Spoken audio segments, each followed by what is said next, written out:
Professor Fred Ogolla, I'm the leader of Concerned Citizens Movement. Thank you for joining us today. We stand here as a coalition of concerned citizens comprising of civil society organizations, political party members, university student leaders, and engaged individuals who refuse to accept the status quo but call for transformational leadership.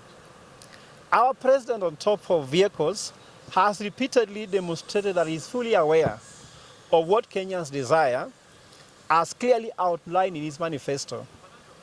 But he continues with his unfulfilled promises. Yet when the people have spoken, demanding food, demanding accountable leadership and basic rights, what has been delivered is the exact opposite of what he has promised. Like a father, he gives stone instead of bread, and gives snake instead of fish when his children asks.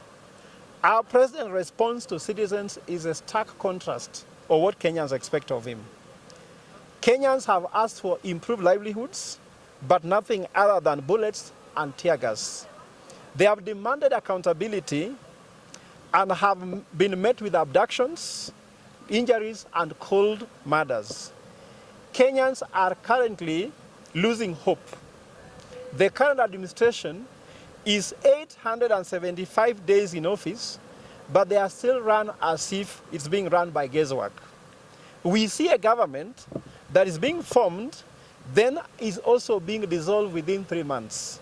So that is guesswork. This is actually not accidental. It's a clear indication that despite knowing what is required, the current administration has not done, is not doing, has no interest to do, has no capacity to do, won't do, and will never do. It is grossly incompetent and grossly corrupt. They are so obsessed with the next election that they have no time for the current and the next generation. For that reason, we clamor and pursue for alternative leadership. A leadership that is committed to serving the people, the nation, and humanity satisfactorily. Whatever the president touches collapses. SHA failed, now we are back to NHIF system and even the manual system. He touched university funding model, it failed, and now we are back to help.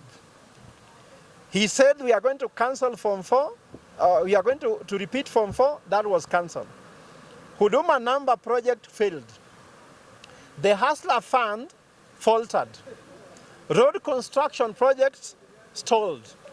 Adani was a mega haste. Finance bill was rejected. East African Community peace negotiations stalled. Overseas jobs which were promised became scams. International shuttle diplomacy left Kenyans poorer and embarrassed. And his foreign policy has created more enemies than friends. We are yet to see a single project that the president is doing which is working apart from abduction, corruption, lies, and general mismanagement of the economy. Simply put, the Kasongonomics doesn't work. It is for these reasons that we are calling for building alternative leadership.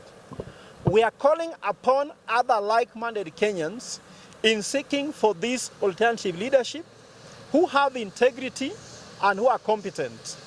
We invite the like-minded under alternative leadership of Concerned Citizens Alliance, ALCA, uniting all like-minded Kenyans to believe that our nation deserves better, a leadership that listens, respects, and delivers on people's needs and demands.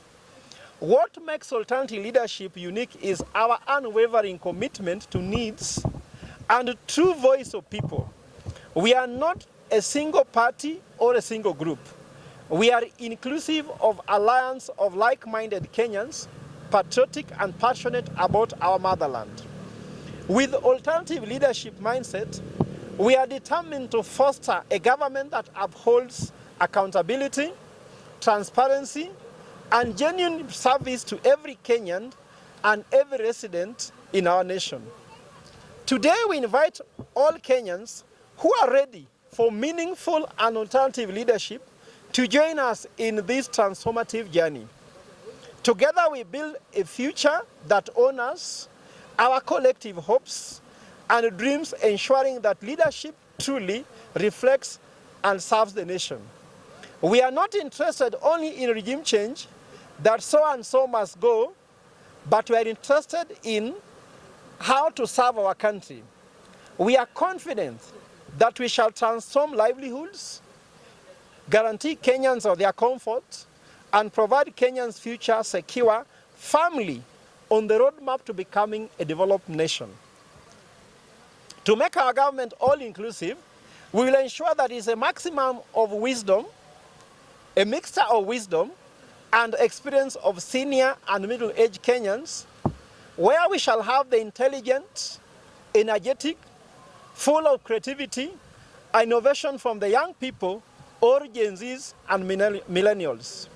We shall recognize and harness the AI capabilities of the young citizens that they have used to transform street protests into social media protests that have impacted current government more than street protests did.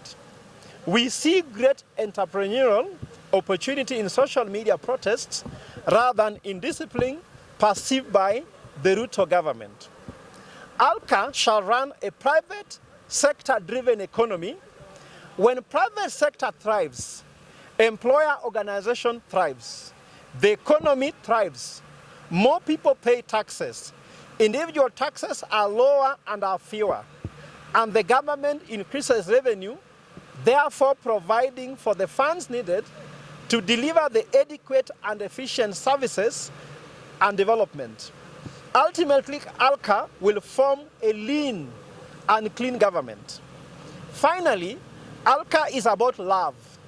Love for the motherland, love for the world, love that invokes patriotism, which cures the curse of tribalism and corruption. Love for our country makes us love all Kenyans, regardless of their tribes, their race, their religion, or status in life. This is what Gen Zs meant when they said, we are tribeless. And we add, we are classless, and now we have a leadership identity. So I'll call upon Steve Owoko to read the one of the DRC. Okay. Straight to the point. We are aware that the allegation that Kenya government has a hand in the conflict area. While we leave to the Kenyan government and the international community to handle the diplomacy side of it, we would like to send our condolences to the families that have lost their loved ones, wish a quick recovery to those who have been injured, and seek support for those who are displaced and in need for humanitarian assistance. Reports reaching us indicate that up to 25 million people have been displaced in Goma and are in need of humanitarian interventions. Concerned citizens, being believe in the rule of law, wishes for a speedy return to normalcy and the rule of law. In the meantime, we are aware that some Kenyan interests, which are both citizens, Kenyan businessmen, have been attached, and some are at the threat of being attacked. We urge the DRC government, M23 forces, and the people of DRC in general to recognize that Kenya has always hosted citizens of different countries for business, study tours, asylum, and refuge, among other reasons. In that regard, we urge the citizens of DRC, M23 forces, and the government of DRC to exercise restraint and put the love of humanity first by ensuring that we resolve our issues in a humane manner and avoid creating animosity among the various nationalities living in the DRC. Lastly, we would like to caution the Kenyan government and Kenya Kwanza government led by His Excellency Dr. William Samoei Ruto to also exercise caution when dealing with the interests he could be having in the DRC, not to affect the peaceful coexistence of Kenya and their businesses. I repeat, we urge the Kenyan government led by His Excellency Dr. William Samoei Ruto, to exercise caution when dealing with his personal interest he could have in the DRC, not to affect the peaceful coexistence of Kenyans and the Kenyan businessmen in DRC. We advise him to apply wisdom so that the foreign policy intervention or lack does not bring insecurity to the Kenyans and the Kenyans' interest at all. God bless Kenya, God bless DRC, and we sympathize with you. Asanteni sana watu wa Kongo. Sasa kwa ufupi kwa Kiswahili, kabla wajenzi wataongea, tunatafuta uongozi mbadala. Sababu gani tunatafuta uongozi mbadala? Serikali ya Kenya Kwanza sasa hivi iko kuongozini kwa siku 875. Wanajua kile Wakenya wanataka wafanye, na hata wameandika na hata wanaongea juu ya magari, lakini hawajafanya, hawafanyi, hawatafanya, hawana uwezo wa kufanya, hawana lengo ya kufanya, hawana nia ya kufanya, kwa hivyo hawatawahi fanya. Hatutaki tena kumpatia tena mawaidha. Tunataka tutengeneze serikali mbadala ambayo itakuwa serikali ambayo itapatia Kenya ile hopes ambao wameipoteza kwa hii serikali ya William Ruto ikiongozwa na watu wa Kenya Kwanza. Tunataka serikali ambayo italeta vijana pamoja, na hiyo akili wako nayo, hiyo AI wametengeneza nao mambo ya social media. Tuongeze na ile wisdom na experience ya wazee ili Kenya iende mbele. Badala kutuchukulia watu wanatoka kwa museum kukuja kutuserve nchi hapa ya Kenya kama ministry kama za ICT ambayo inataka watu ambao bado ni wanajua teknolojia ya kisasa.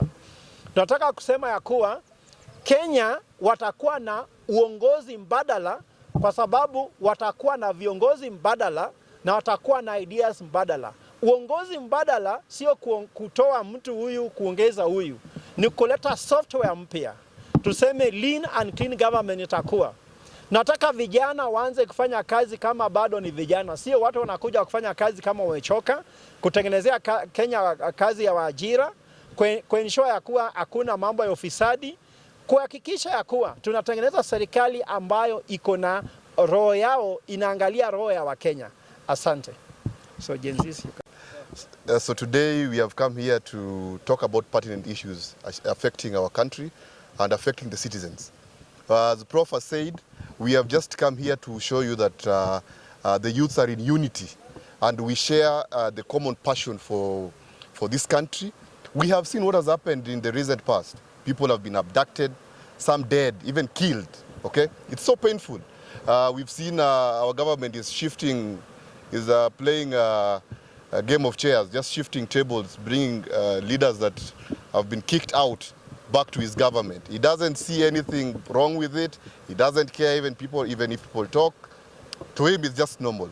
So such things are things that we are saying we will not allow and will not accept. As youths, we stand in unity, and we are organizing a national outlook to bring about a political movement that is going to run this country. As we have said previously and before, that this election that is coming is like a 2002 moment. That happened because we had opposition leaders coming together to bring out a government that needs to lead the day in the nation. But this one is going to be different because it is going to be done by youth.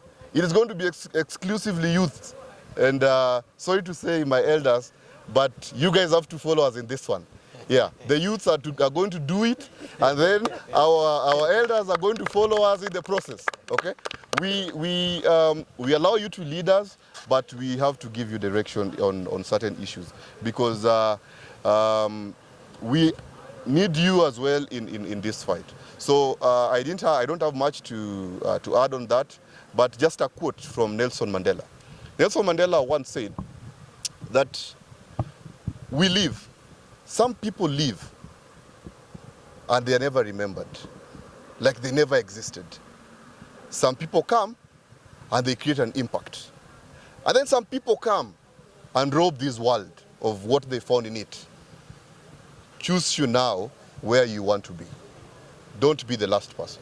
Thank you so much, and I'm going to welcome my brother here. Karibu sana, and you talk to the press. Okay, thank you, my brother, the press, and my name is Omar Thomas. I'm a part and parcel of this youth revolutionary movement. I want to state crystal clearly that as Kenyans, we are sick, and we are not only sick, but also tired of this kakistocratic regime. You've seen abductions in this country. Our fellow youth have been abducted. They have been killed. And today, we come out condemning these abductions in the strongest terms possible. And I want to send this message to our fellow leaders. Kindly stop these abductions. On the 25th of June last year, the Gen Z revolution, we came out as a youth and we sent a very, very strong message to this regime that we are sick and tired of the mismanagement of our economy. And now today we are coming here sending the same message that if you are not going to stop these abductions, then we are going to come out in large numbers, march to State House and evict one William Samoei Ruto. As my brothers and as Prof has said, our country is in total shatters. Kenyans are reeling from tough economic ropes. The economy is extremely hard for our people. And as the youth of this nation, we cannot sit down and watch as our country is being run by criminals. We call for effective leadership. With the leadership of Professor, with the leadership of Brother Woko here, and the fellow youth, we stand tall to tell this regime that we want an effective leadership. We want a leadership that is enshrined in Chapter 6 of the Constitution, which talks about leadership and integrity. That is what we lack in this country. And as a youth, our unit of purpose will determine the elections of 2027. We want to come together because once we come together, we'll have to work together. Our unit of purpose is what will drive the economic agenda of this country. So I want to thank you all for coming here. I want to thank Professor Ogolla for giving us the leadership that is required to drive the economic agenda of this country and also the leadership agenda of this country. Thank you very much.